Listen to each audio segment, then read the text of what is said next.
These are the oldest stories, online at oldeststories.net. In an unknown year, in an unknown town, on his way to a long unexplored frontier, Assurnasirpal leads his massive army into a grinding siege of attrition against the most solid Neo-Hittite fortification he's ever yet faced. I shouldn't oversell the unknown year part. It was between 876 and 870, probably on the earlier end of that. But we're entering a period where a bit less is known about what exactly the Assyrians are doing moment to moment. Instead, we get our picture more from the sweeping impact they're about to have on the region. You should recall from two episodes ago, two facts. Or if you didn't listen to that episode, let me just tell you two things. First, Assurnasirpal has an ambition to reach the Mediterranean Sea with his army at his back. As it stands, no one has gotten much further than the distant Euphrates banks ever since the days of the Akkadian Empire, some 1500 years ago. Second, there was a rebellion among the middle Euphrates region of Suhu that the army brutally suppressed in the year 877 or so, and that gets us to where we are in the story. We don't know the year, we just know that the king is enjoying his new capital city, possibly having more fun playing builder and overseeing the New Year and harvest festivals. In early summer, though, once the main farm work is completed, he announces a pretty large general muster. The target this year is the land of Bit Adini, ruled by a man named Ahunu. In a sense, Bit Adini is just another Aramaean land, much like most of the other Aramaean lands that we've seen the Assyrian army beat up over the last 8 episodes or whatever. But Bit Adini is on the far side of the Cabu region, far enough that even if it is ruled by Aramaeans, it has a degree of Neo-Hittite influence in its people, its economy, and most certainly in its fortifications. You see, in that Suhu rebellion, we noted that Babylon was backing them to some degree and may have even had pretensions to annexing the region before the Assyrian army showed up to put a stop to all that. However, it seems they were also supported by Bit Adini to some extent, and some of the Suhu rebels had fled into the eastern cities of Bit Adini before getting rounded up by the Assyrian army in 877. But just because the rebellion is over doesn't mean Bit Adini has been forgotten, and the march across the Cabu gets the army to the town of Cabu. The exact location is unknown to us, but it was apparently a mighty fortress constructed of high stone walls. Now, that stone part is important. Not all city walls were built of stone. In fact, many in Mesopotamia were mud brick due to the scarcity of stone. But this is a Neo-Hittite town, with that complex blend of Anatolian and Aramaean defensive technologies and cultural influences blended together. And on top of that, it was a pretty large town.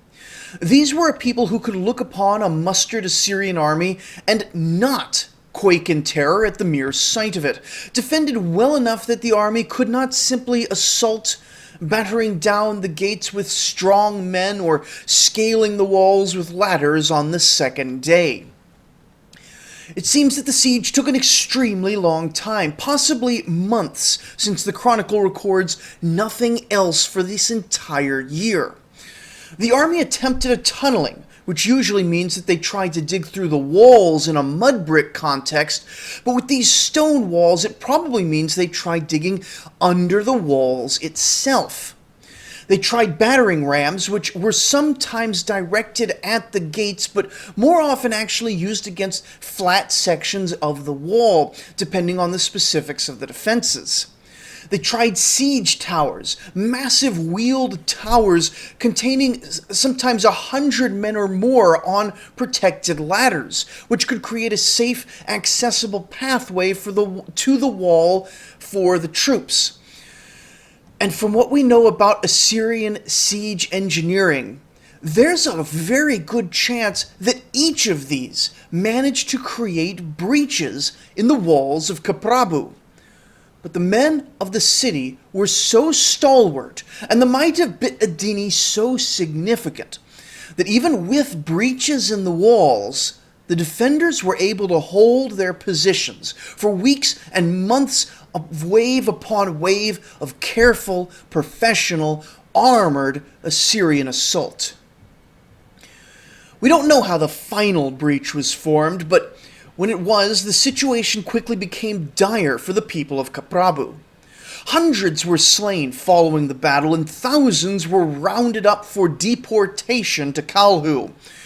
Then the city was lit on fire as a message for the lord of Bit Adini, King Ahunu, that even his mightiest fortress would not stand before Assyrian might. Either in the ruins of the destroyed city, or back in Calhu, the chronicle isn't clear, both Ahunu and the king of another nearby city, a Til Abni, came before Assurnasirpal with cartloads of tribute and noble hostages.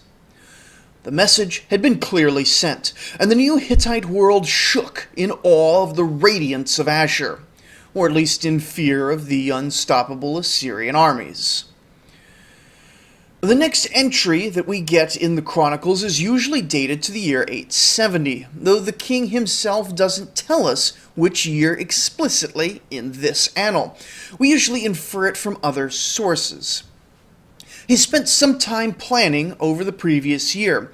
It's far from certain how long the planning would take and how much the king would be personally involved in it, but planning something of this scale would have been at least as involved in its own way as laying out a new fortress town. And it seems like the sort of thing that Assurnasirpal would have taken up with gusto. The previous fall, a number of messengers would have been sent out, which would allow both for travel time and for the relevant local governors and vassals to get the necessary logistics ready by spring. Other messengers would be sent later. The king would have known that some people respond better when they aren't given as much advance notice. The muster among the people was taken early this year, before many farmers would have had time to fully harvest all their fields. And by late spring, the army was assembled, professional corps stiffening a sizable body of armed militia. The king stood at the head of the assembly, impatient to get started, outside the gates of Calhu, and marched them right across the Tigris River. Stopping only to rest and collect tribute, the army marched steadily westward, inciting awe in those proud to be part of the empire and docile fear in those who remembered the results of the last decades of campaigning. The king only records stops in the newly pacified domains of the Aramaeans on the western edge of the Cabu region. They needed to bow and render tribute to get them into the habit of obedience.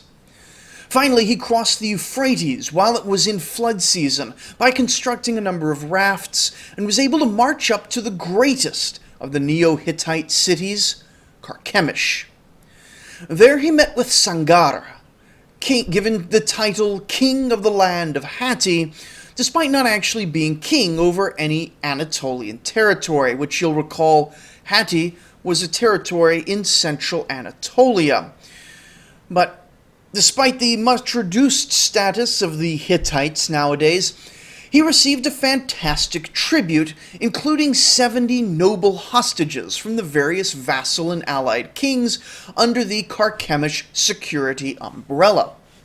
Well, now they were under the Assyrian security umbrella, and it will prove to be an expensive umbrella indeed, but for now the king is content with having received so much submission with so little effort. These people remember the siege of Cabu. He's marching his full army around, and the army doesn't have to do anything but carry all their new presents. The goal after Carchemish was Mount Lebanon in, guess where, modern-day Lebanon.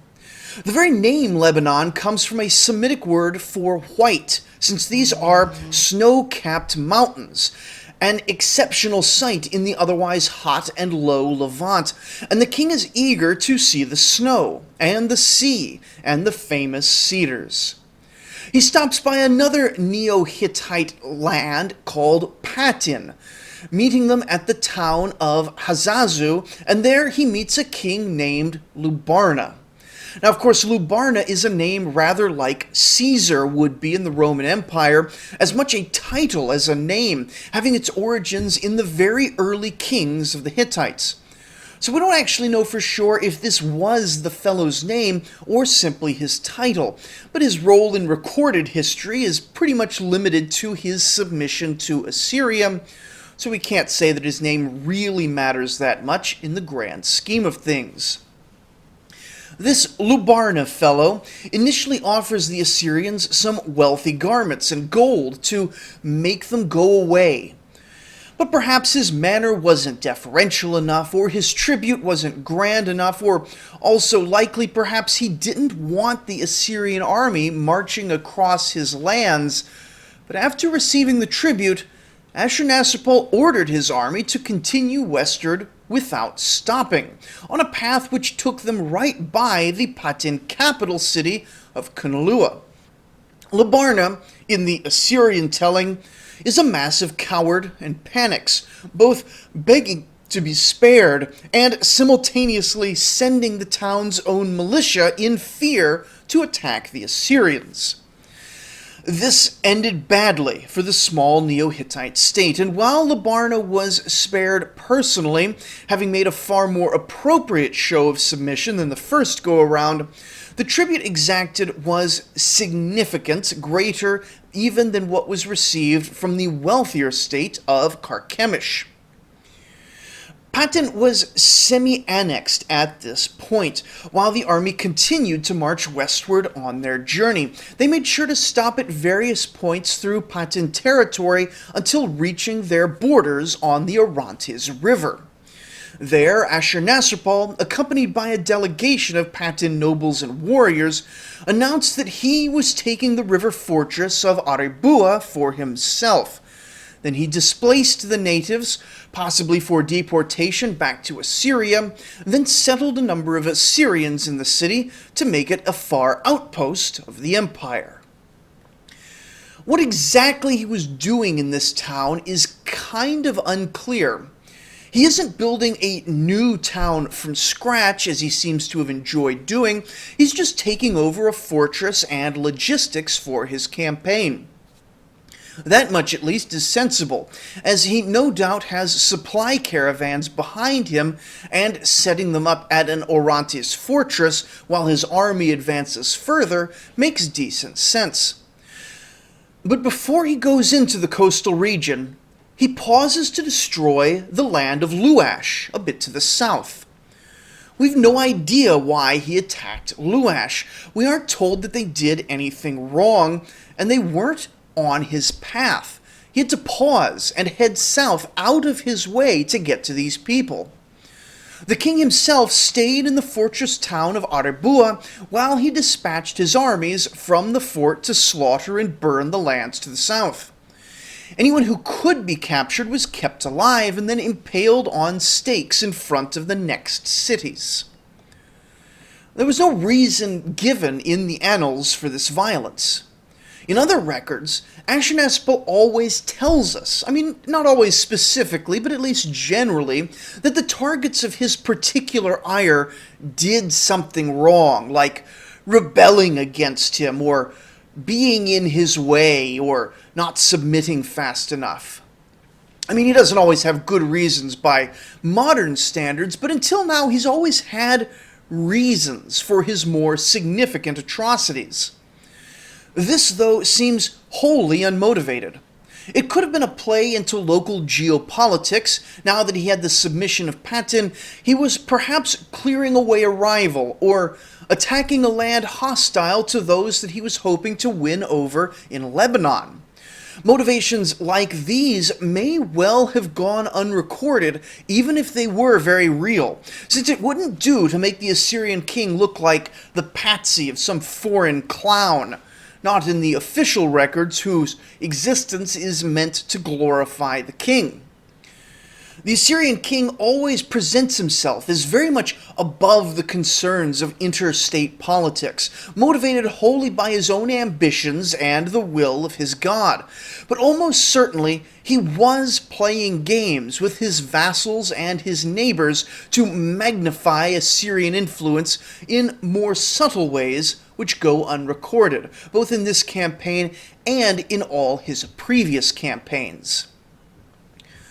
But beyond political speculation, it seems that Leash was simply in the wrong place at the wrong time. Assurnasirpal may have wanted to send an unmistakable message to the Canaanite cities, and Leash was small enough to bully and large enough for the message to be clear.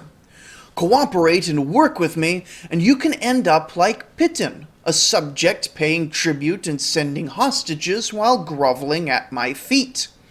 Wouldn't that be great for you? Oppose me in any way, or simply exist when I will otherwise, and you will have your still living citizens impaled on stakes outside your walls to scream out their final hours in horrible, audible agony before the armored professional tide of the army batters down your gates and subjects you to utter ruin. And the message was effective. Departing from the fort at Aribua, the army passed directly over Mount Lebanon, then into the territory of the land of Amaru, the last bastion of the Amorites who have otherwise long since assimilated and fragmented into the countless host cultures of the Near East. And then to the Great Sea, where a ritual altar was set up to receive offerings, and the king's sword was ceremonially washed. It isn't clear what this weapon washing represented, but Sargon had done it way back when, so whether the meaning just lived in the cultural memory, or the king was just copying the legendary deeds of old, it was by now part of the ritual for a Mesopotamian who made the great westward journey. Did he swim? Did he fight a narwhal? Did he sail around and party? These things are not recorded as far as the annals are concerned. He performed a ritual in reverence to the gods, it seems. Then he took a long and significant look out towards the mighty ocean, and then, having accomplished that, he then immediately turned back towards the land, where dignitaries from 8 great cities awaited his pleasure. Sidon, Tyre, Byblos, and Arvad were the great Phoenician powers of the age, each well into their colonial golden ages. Mahalatu, Maizu, Kaizu, and Amaru are, except that last, more obscure but mostly land powers, inland from the same regions dominated by the Phoenicians. Together, they represent the regional power structure getting the message, as it were, from the annihilation at Leash, and also collectively probably deciding that, Kalhu is a long way from them, and these expeditions very costly and difficult, even for the Assyrian army. We see in the biblical accounts that later kings of Israel would guess basically the same thing, that it might be safe to render tribute to distant Ashur to help deal with threats closer to home. They don't realize that the world has changed. Assyrian logistics mean that though this first expedition was a lengthy and challenging stretch, the establishment of friendly regimes in Patin and Carchemish, the absorption of Cabu and much of the Euphrates, and the Assyrian fortress towns along the frontiers, such as the newly taken Aribua, mean that expeditions, once impossible, will soon become routine. Perhaps not in Assurnasirpal's lifetime, but Assyria is being built by generation after generation who sees themselves as one layer of bricks in the ziggurat, each modest, though some less modest than others, but each quite content to serve as the foundation for layers above them, trusting that something truly monumental would result. And I could throw a jab here at the modern world. How many politicians, how many leaders, how many just people see themselves as being in the middle of something that will be built upon over generations rather than at the pinnacle? How many see us at a time for investment rather than a time for withdrawal? But the truth is that this isn't a modern issue. It's the genius of the Assyrians to think anything differently. How many of the petty kings around Assurnasirpal were strongly focused on building a legacy for later generations, and how many were, sort of trying to build that legacy when they had a chance, but were mostly focused on collecting harems and plunder for themselves? Even mighty Sargon, who went on the same journey, arrived in Lebanon, collected plunder and tribute, then went home, leaving nothing but legends in the region. Assurnasirpal, however, has established logistics outposts in every direction of his expansion, expecting that it would make future expansion easier and hold the territory he had won for future generations. The deportations of Assyria are used more strategically than those of the Hittites and Egyptians, integrating deportees into once unsettled lands in order to hold and integrate the land itself, or to create new fertile lands from desolate desert, steppe, and mountain. No doubt Assurnasirpal takes his own pleasures from his position, but the vast majority of his boasting throughout his reign is focused on what he built, the cities he founded, the lands he pacified, the peoples he moved. In human history, large empires up to this point have been very loosely held, and often the difference between civilized, stable states and wild raiders that come and go generation to generation is a very fuzzy one. But the Assyrians, at least by the time of Assurnasirpal, could stand at the shores of the great Western Sea and see an empire held together by bands of iron and divine splendor. They had imagined it, and now, more and more, they're making it happen. Some of this ideology can be seen in earlier kings, who also built solid foundations of logistical structures within the still recovering heartland. But Assurnasirpal wants to stand atop that firm foundation his ancestors built and create from there a larger, firmer foundation for a future empire to rise atop of. And he won't live to see it. Maybe he'd hoped to, but he would never again use the fortresses of Dur Asher out to the east or the town of Arebua on the Orontes.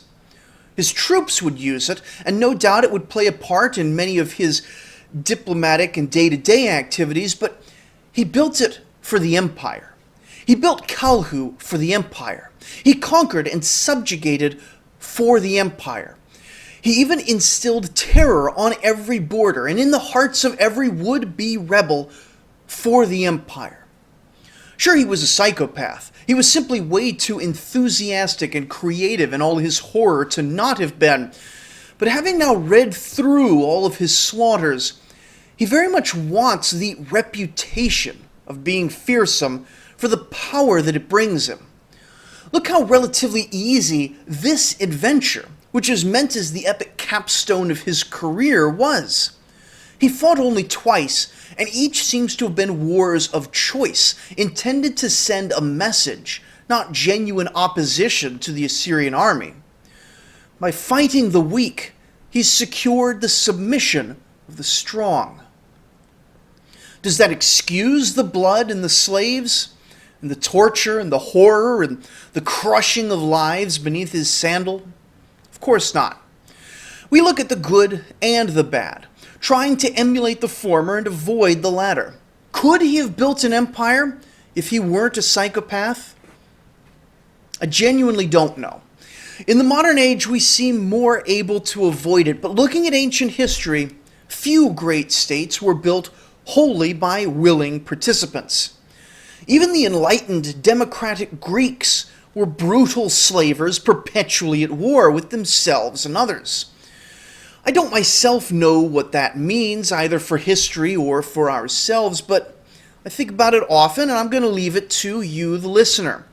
And I think that'll be our question of the day. If you're on YouTube or Spotify, you can leave a comment down below the episode telling us if you think an empire can be built without the blood and tears of slaves, captives, and an underclass, or if national greatness can be achieved on a purely voluntary basis with all rights and dignity respected.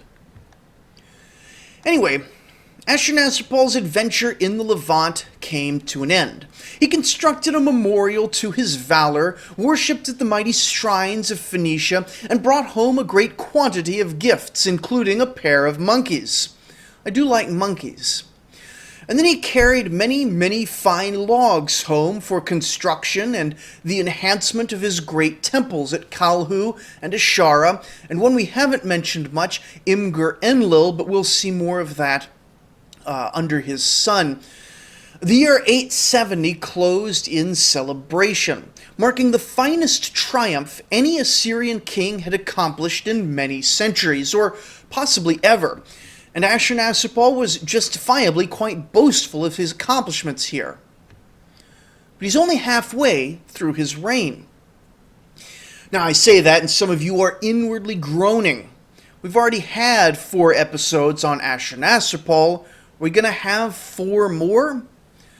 But the answer is no. Nearly everything we know in detail about his reign was written in these early years. And then we have this one great year of victory. Then we have another exciting year of campaigning in 866. This last is well detailed in terms of the campaign itself, but we're given nothing to go on for the motivation behind it. It may have been a massive rebellion in the western regions, but I think more likely there was simply a number of spots along the border where the neighbors were rather less friendly and obedient than the king would have liked, and so he went off to torture, slaughter, and destroy. In that sense, I can imagine Assurnasirpal fitting in quite well to a modern homeowners association. Anyway, he started at some Neo-Hittite statelets on the Euphrates River just upstream of the Cabu, then marched north along the western edge of the Cabu region to attack some Aramaean settlements. Once north of the region, he crossed the west fork of the Tigris and entered into the northern mountains and passed eastward, attacking Damdamusa and Bit Adini. The siege here was rough, but was broken through the actions of his soldiers to assault the walls or gates, not any siege equipment. And from this point on, penalties for resistance became particularly harsh.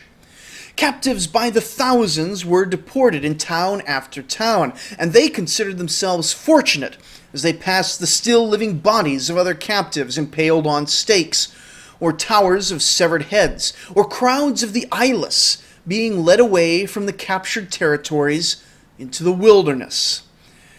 As the army marches to Mount Kashiari, some more resistant towns have the resistance scoured out of them.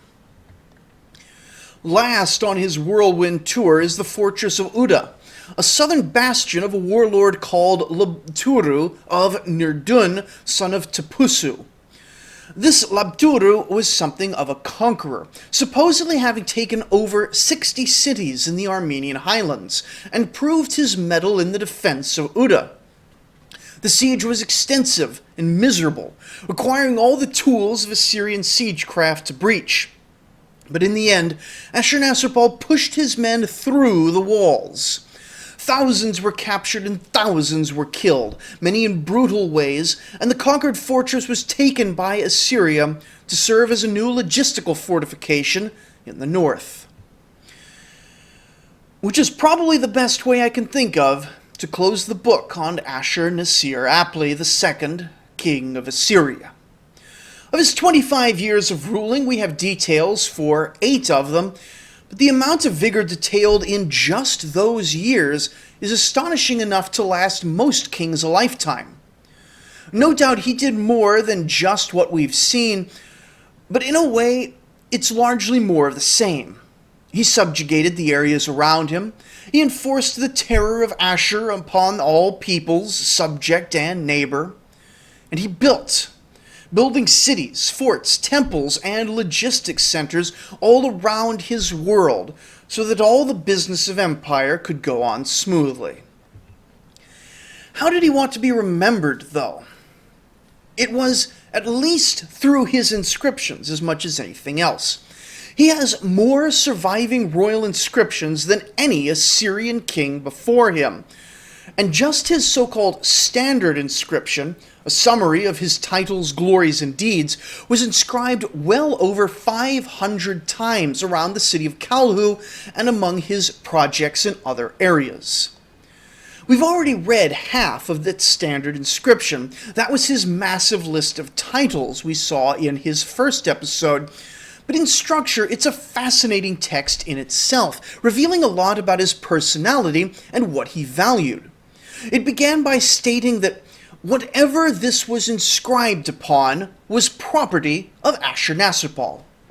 It then went into great detail listing his titles, beginning with his direct relationship to the great gods, then into praises of his greatness as king, and then into praises of his strength as a warrior.